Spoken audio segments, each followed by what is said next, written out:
أعوذ بالله من الشيطان الرجيم بسم الله الرحمن الرحيم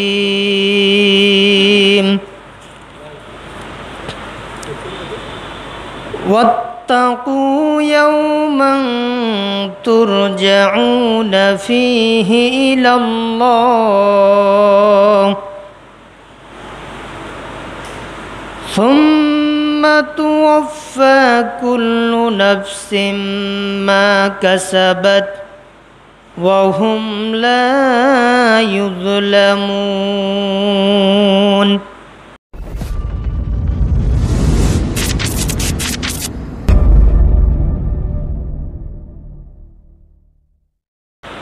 السلام عليكم ورحمة الله وبركاته إن الحمد لله والصلاة والسلام على من لا نبي بعده أعوذ بالله من الشيطان الرجيم بسم الله الرحمن الرحيم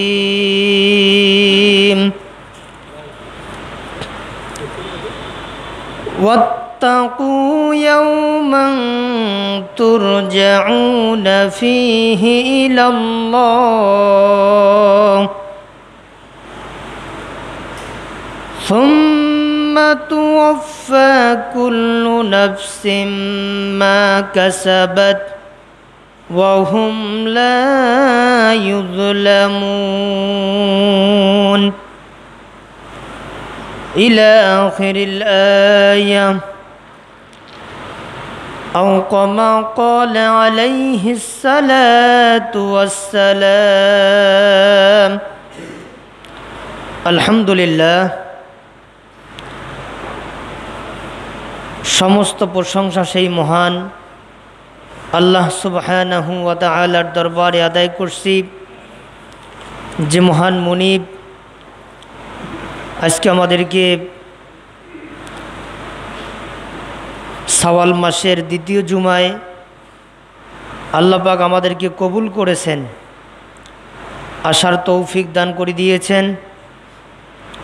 সেই মহান মুনিবের দরবারে আমরা কালিমাত শুকর আদায় করছি, বলেন আলহামদুলিল্লাহ।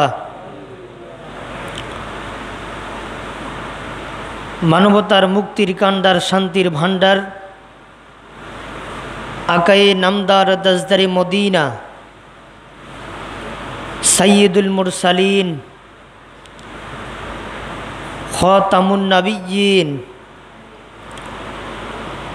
মানব জাতির সঠিক পথ প্রদর্শক আমাদের প্রিয় হাবিব সেই রাসূলের শানে আমরা ছোট্ট একটি দরুদ সালাম বর্ষিত হোক আমরা পড়ছি। সকলে আমরা বলছি সাল্লাল্লাহু আলাইহি ওয়াসাল্লাম। সম্মানিত উপস্থিতি, আল্লাহ পাক রব্বুল আলামিন তেনার দয়ায়, তেনার ভালোবাসায় আজকে আমরা আসতে পেরেছি। আল্লাহ পাক আমাদেরকে কবুল করেছেন। আল্লাহ পাক আমাদেরকে আল্লাহর অসংখ্য বান্দাদের থেকে ভালোবাসেন বলে আজকে আমরা আসার সুযোগ পেয়েছি, আমরা আসতে পেরেছি। আল্লাহর অনেক বান্দা আছে তারা জুমার দিনও সুযোগ পাচ্ছে না, জুমার সলাতটা আদায় করবে এরকম সুযোগ নাই। তারা যে কিসের জোরে সালাত পড়ে না, কিসের ক্ষমতা, কিসের অহংকার,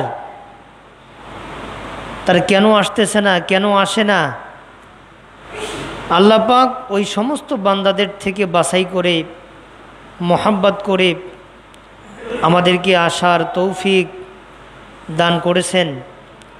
এজন্য আমরা আল্লাহ পাকের দরবারে প্রশংসা আদায় করছি। আর একবার বলেন আলহামদুলিল্লাহ। তা সম্মানিত উপস্থিতি, আজকে শাওয়াল মাসের দ্বিতীয় জুমা। কি জুমা? দ্বিতীয় জুমা। আজকে আমি আপনাদের সামনে পবিত্র কোরআনুল কারীম সূরাতুল বাকারা, এই সূরা থেকে গুরুত্বপূর্ণ একটি আয়াত আপনাদের সামনে উপস্থাপন করেছি। এর সাথে সাথে গুরুত্বপূর্ণ একটি হাদিস আমি আপনাদের সামনে বলতে চাই। আল্লাহ পাক রব্বুল আলামিন আমাদেরকে যেন শোনার পরে বাস্তব জীবনে আমল করার তৌফিক যেন দান করেন। আমরা সকলে বলছি আল্লাহুম্মা আমিন।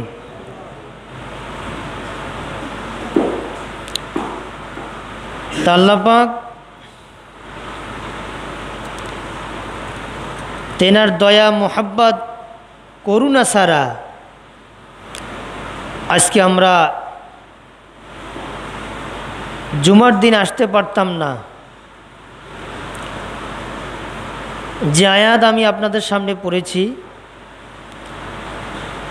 এই আয়াতটি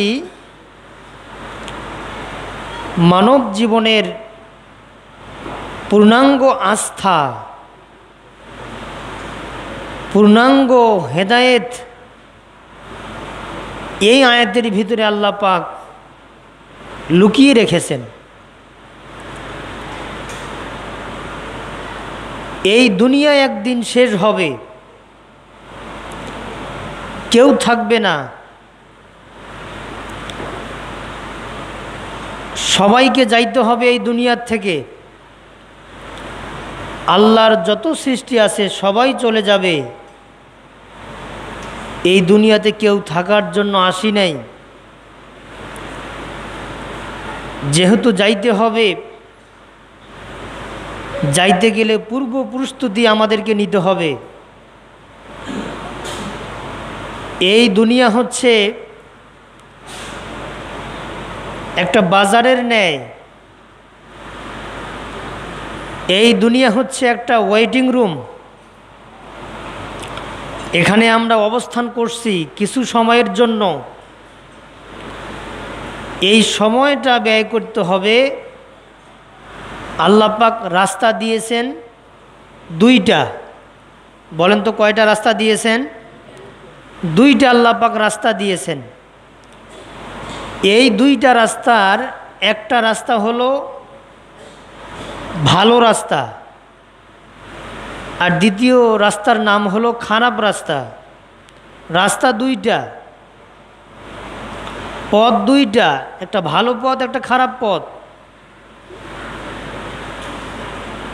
তাহলে এই রাস্তাগুলো যারা বেঁচে চলবে, এই রাস্তাগুলো যারা চিন্তা ভাবনা করে চলবে, তাহলে অবশ্যই পরকালীন জীবনে আল্লাহ পাক তাকে শান্তিতে রাখবে। বলেন সুবহানাল্লাহ। দুনিয়ার শান্তি কিছুদিনের জন্য শান্তি, পরকালীন শান্তি চিরস্থায়ী শান্তি। ওই শান্তি ফুরিয়ে যাবার নয়। দুনিয়ার শান্তি ফুরিয়ে যায়। এক সময় কষ্ট করে চলছিলেন, এখন একটু ভালো চলতেছেন, ভালো খাচ্ছেন, টাকা পয়সা অজস্র, কিন্তু দেখা গেল হঠাৎ করে আপনার মৃত্যু হয়ে গেল, আপনি চলে গেলেন। আপনার শান্তিটা কোথায় থাকলো? আপনি চিরস্থায়ীভাবে এই দুনিয়াতে শান্তি আপনি ভোগ করতে পারবেন না, যেহেতু হায়াত আমাদের অনেক কম, আমাদের হায়াত কম। তাহলে এই দুনিয়ার ব্যবস্থাপনা একদিন শেষ হবে, হবে কি না? এই দুনিয়া একদিন শেষ হয়ে যাবে, থাকবে না। পরকালীন জীবনের ব্যবস্থাপনা আল্লাহ পাক তিনি রেখেছেন। পরকাল যেমন আমরা হাদিসে, ইতিহাসে, বিভিন্ন কিতাবাদিতে আমরা পাই, হাদিসটায় ধরি যে জগৎ, এই দুনিয়া যেমন একটা জগৎ, পরকালীন জীবন যেমন একটা জগৎ, ঠিক তেমনি মোট আমরা 4টি জগৎ পাই। কয়টা জগৎ? 4টি জগৎ। 4টি জগতের ভিতরে 1 নম্বর জগৎ হলো রুহানি জগৎ, যেখানে সমস্ত রূহগুলোকে আল্লাহ পাক একত্রিত করে রেখেছিলেন। এটাকে বলা হয় রুহানি জগৎ। সমস্ত রূহ একখানে, সমস্ত রূহগুলোকে আল্লাহ পাক একদিনেই সৃষ্টি করেছেন। আর এই দুনিয়াতে যত রূহগুলো আসতেছে, বাচ্চাগুলো আসতেছে, যত বাচ্চার জন্ম হচ্ছে, এগুলো নতুন করে জন্ম হচ্ছে না। এদের জন্ম আমাদের বাপ দাদা, তার দাদা, তার দাদার দ্বারা আগে আসছিল। এক কথায় পৃথিবীর শুরু থেকে যত লোক চলে আসতেছে, আমাদের সকল রূহগুলোকে আল্লাহ পাক এক সময়ে সবাইকে এক দিনেই আল্লাহ পাক সৃষ্টি করেছেন। আল্লাহ পাক ক্রমান্বয়ে পাঠাচ্ছেন এই দুনিয়াতে। তার রুহানি জগৎ ওটা 1 নম্বর জগৎ। ওখানে সমস্ত রূহগুলোকে আল্লাহ পাক একত্রিত করেছিলেন। করার পরে আল্লাহ পাক প্রশ্ন করছিলেন যে তোমাদের রব কে? রূহগুলো বলতে পারে না রব কে। ওই রূহগুলোকে আল্লাহ পাক শাস্তি দিয়েছিলেন। একবার শাস্তি দিলেন, দেওয়ার পরে আবার প্রশ্ন করলেন, আলাস্তু বিরব্বিকুম, তোমাদের রব কে? রূহগুলো বলতে পারতেছে না। এভাবে তৃতীয়বারে আবার আল্লাহ পাক প্রশ্ন করছিলেন যে আলাস্তু বিরব্বিকুম, তোমাদের রব কে? এ কথাটা 3 বার আল্লাহ পাক বলছেন। এই কথা 3 বার বলার পরে আল্লাহ পাককে জবাব দিল, কলু বালা শাহিদনা, আমাদের রব আমরা সাক্ষ্য দিচ্ছি কেবলমাত্র তুমি আল্লাহ। বলেন সুবহানাল্লাহ। তাহলে দেখেন, শুরুতেও রব, মৃত্যুর সময় শেষ জানাজা সেখানেও রব, মাঝখানে যতদিন এই দুনিয়াতে থাকবেন সেখানেও রবের নাম নেওয়া লাগবে। তাহলে শুরুতে স্বীকার করলাম আমাদের রব, কলু বালা, আমাদের রব তুমি তো আল্লাহ, শাহিদনা, আমরা সাক্ষী দিলাম। সেখানে রব, আর দুনিয়াতে আসার পরে যদি সেই রবকে আমরা না চিনি, তাহলে সেই রব আমাদের জন্য কি করতে পারে, কি ব্যবস্থা করতে পারে আমাদের জন্য।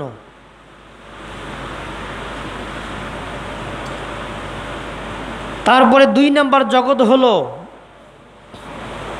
মাতৃজগৎ। মায়ের পেটে যে আমরা ছিলাম ওটা একটা জগৎ, ওটা একটা দুনিয়ার মতো।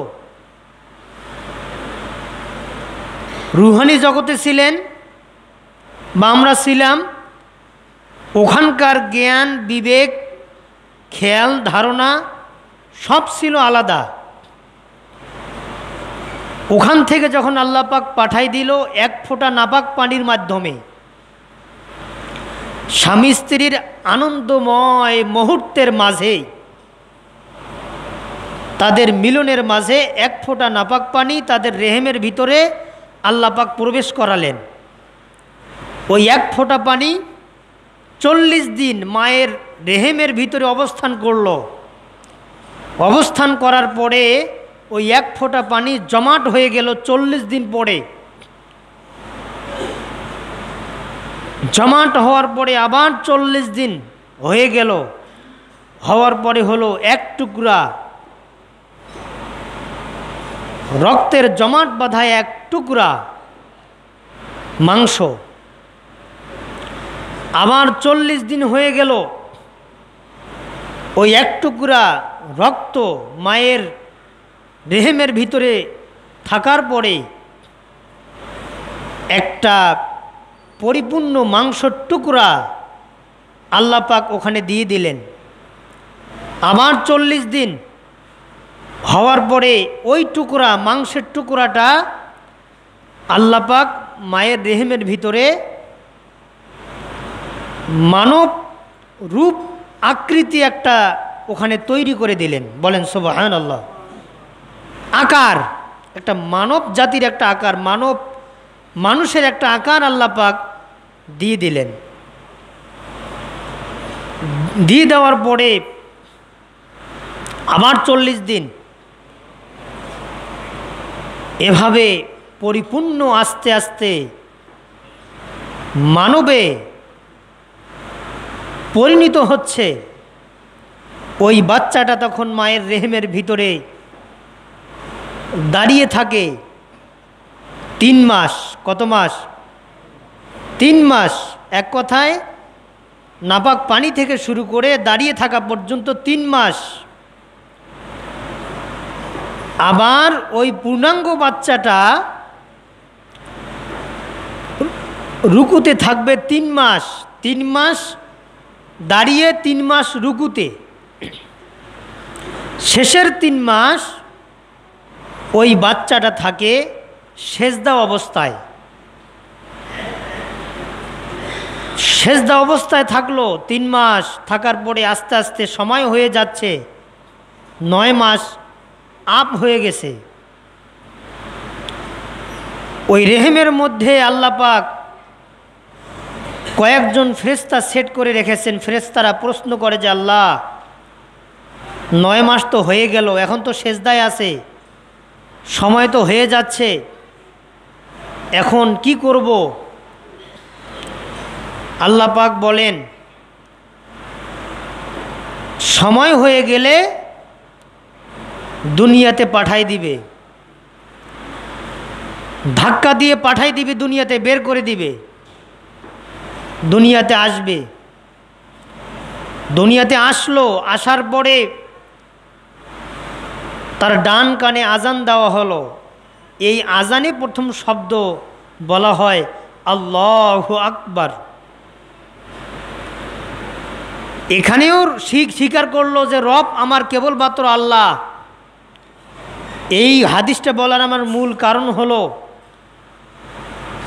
যে রুহানি জগতে আল্লাহ পাক সকল রূহগুলোকে একত্রিত করার পরে আল্লাহ পাক যখন ওখানে বলছিলেন যে আলাস্তু বিরব্বিকুম, তোমাদের রব কে?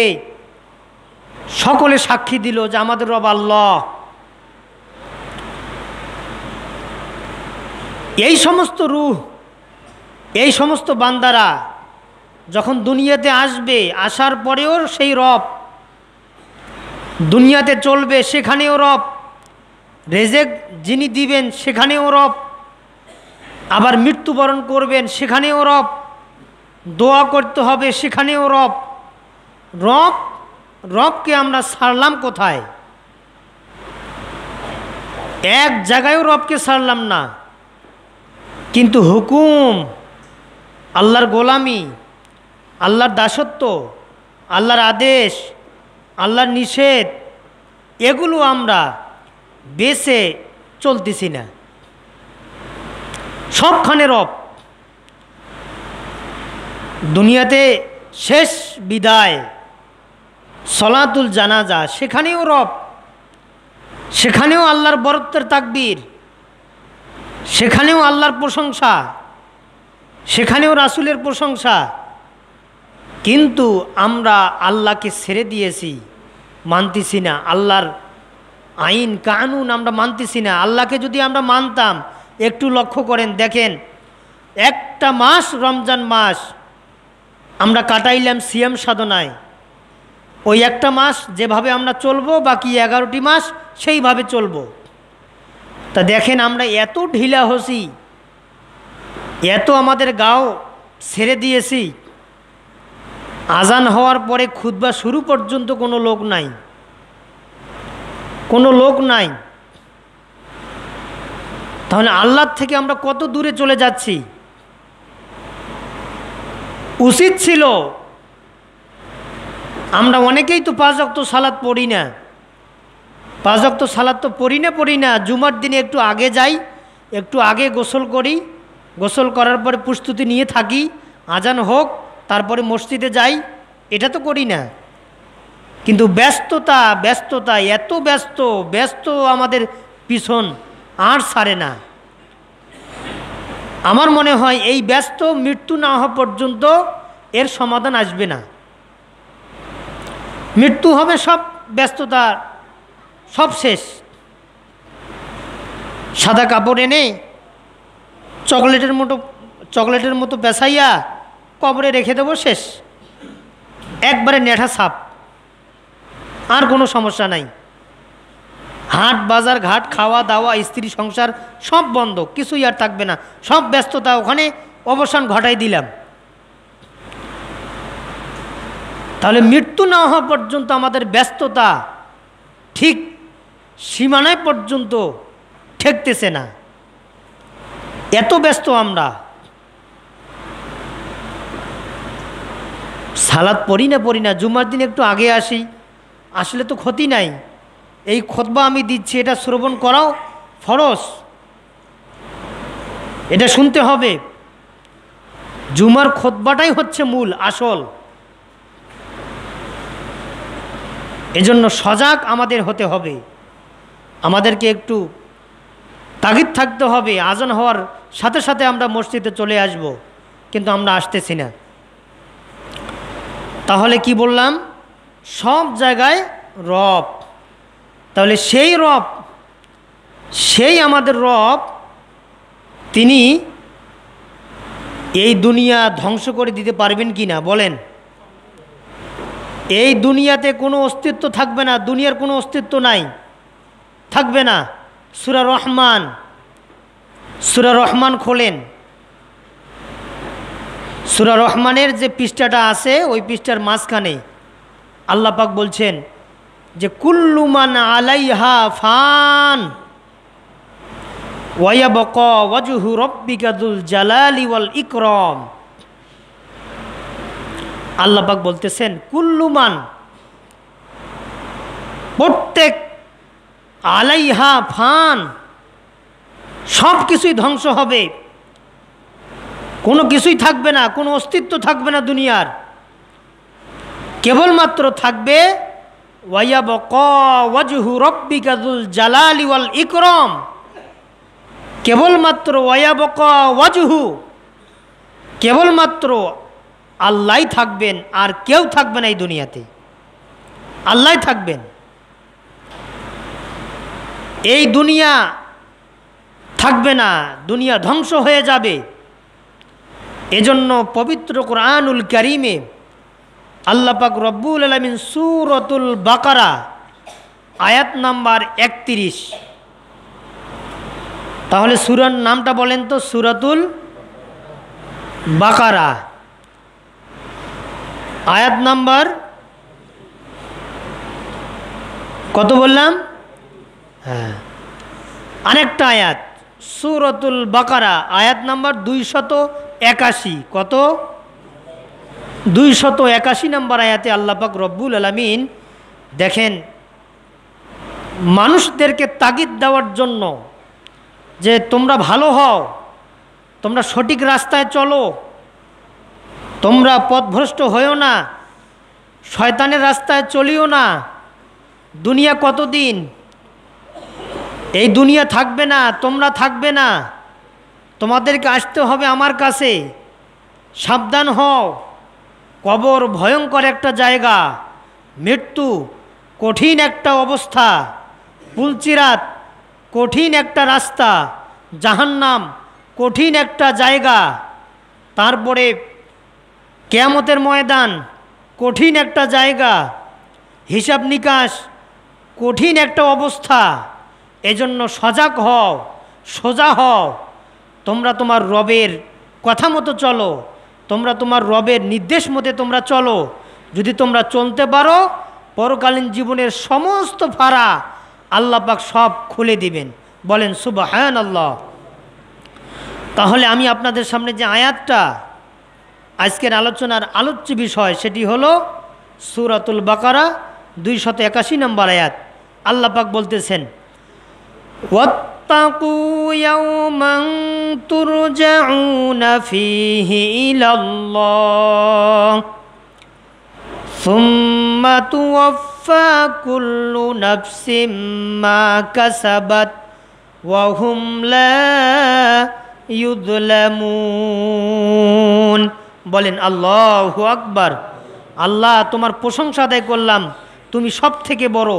আল্লাহ পাক তিনি বলতেছেন যে ওয়াত্তাকু, তোমরা ভয় করো, ইয়াওমান, সেই দিনের। সেই দিন বলতে এই আয়াতের ভিতরে আল্লাহ পাক জানাচ্ছেন যে সেই দিন বলতে কিয়ামতের দিন। কিসের দিন বলেন না ভাই, কিসের দিন? কিয়ামতের দিন। আল্লাহ বলতেছে ওয়াত্তাকু ইয়াওমান তুরজাউনা ফীহি ইলাল্লাহ, তোমরা ভয় করো সেই দিনের, তুরজাউনা প্রত্যাবর্তন হতে হবে, আসতে হবে, ফীহি ইলাল্লাহ আমি আল্লাহর কাছে। অবশ্যই আসবে, আসতেই হবে, এই দুনিয়া থাকবে না, আসতে হবে।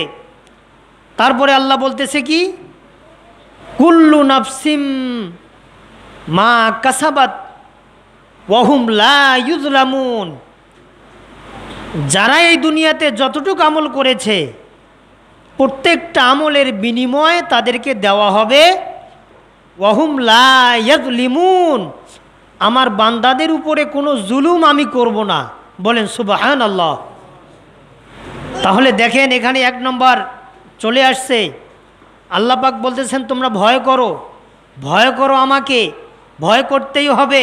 ওয়াত্তাকু ইয়াওমান, আর দ্বিতীয়ত তোমরা ভয় করবে কিয়ামতের মাঠের অবস্থা কি হবে সেটা নিয়ে একটু তোমরা ভাববে, চিন্তা করবে। ফীহি ইলাল্লাহ, অবশ্যই এই সমস্ত ঘটনা, এই সমস্ত অবস্থা আমি আল্লাহ কিয়ামতের ময়দানে ঘটাবো। সুম্মা তুওয়াফফা কুল্লু নাফসিম মা কাসাবাত ওয়া হুম লা ইউযলামুন, তোমরা দুনিয়াতে আমল করো, আমলিয়াত জীবন গঠন করো। যদি তোমরা দুনিয়াতে আমল করতে পারো তাহলে পরকালীন জীবনে এর বিনিময় আমি তোমাদেরকে মহান পুরস্কার দেব, কিন্তু এরপরে আমি তোমাদের উপরে কোনো জুলুম করব না। যাহা তোমাদের আমলের বিনিময় এটাই আমি তোমাদেরকে দেব। তাহলে সম্মানিত উপস্থিতি, তাহলে পরকালীন জীবনের কথা এই আয়াতের ভিতরে আল্লাহ পাক জানাচ্ছেন যে অবশ্যই আমার কাছে আসতে হবে। সেই সময়টা হলো কিয়ামতের ময়দান। কিসের ময়দান? কিয়ামতের ময়দান। তাহলে দেখেন কিয়ামত যে হবে, কিয়ামত হবে, এটা কি আমাদের বিশ্বাস হয় না? অবশ্যই কিয়ামত হবে, এটা বিশ্বাসযোগ্য। পবিত্র কুরআনুল কারীমে আল্লাহ পাক রব্বুল আলামিন অসংখ্য জায়গায় কিয়ামত সম্পর্কে আল্লাহ পাক বলছে যে ইয়াসআলুনাকা আনিস সাআতি আইয়ানা মুরসাহা ফীমা আনতা মিন যিকরাহা ইলা রাব্বিকা মুনতাহাহা। আল্লাহ পাক বলতেছে ইয়াসআলুনাকা আনিস সাআতি আইয়ানা মুরসাহা, আমার বান্দারা যদি হে নবী আপনাকে কিয়ামত সম্পর্কে প্রশ্ন করে, তুমি বলো কিয়ামতের কথা কেবলমাত্র আল্লাহ জানেন। কে জানেন? আল্লাহ জানেন। তাহলে কিয়ামত কখন হবে, কখন সংগঠিত হবে, এ কথাটা আল্লাহ পাক রাসূলকেও বলেন নাই, কোনো দিন তারিখ নির্ধারণ নাই। কিন্তু হাদিসে কিয়ামত যে আসবে, কিয়ামত আসতেছে, কখন আসবে, কখন আসতেছে, কিছু লক্ষণ আলামত আল্লাহর নবী হাদিসে প্রকাশ করেছেন। বলেন সুবহানাল্লাহ, হাদিসে প্রকাশ করেছেন। তাহলে সহি বুখারী, সহি মুসলিম, সুনানে আবু দাউদ, সুনানুন নাসাই, সুনানি ইবনে মাজা, সুনানু দারাকুতনি, ইবনু খুজাইমা, মুসান্নাফ ইবনে আব্দুর রাজ্জাক, মুসান্নাফ আবি সাইবা, তারপরে হচ্ছে বাইহাকি, সুনানুল কুবরা, এরকম যত হাদিসের কিতাব আসছে প্রত্যেকটা হাদিসের কিতাবে এই যে কিয়ামতের আলামত সম্পর্কে আল্লাহ পাক রব্বুল আলামিন রাসূলের মাধ্যমে জানাচ্ছেন যে কিয়ামত যে তোমাদের নিকটে আসবে, আসতেছে, এই লক্ষণগুলো তোমরা দেখে তোমরা বুঝে নিবে যে কিয়ামত চলে এসে গেছে, চলে আসছে, তোমাদের মনে করতে হবে। আর আল্লাহ নবীকে বলছেন যদি কেউ তোমাকে প্রশ্ন করে কিয়ামত কখন হবে, কিয়ামত কখন, এই প্রশ্ন যদি কেউ করে তুমি বলো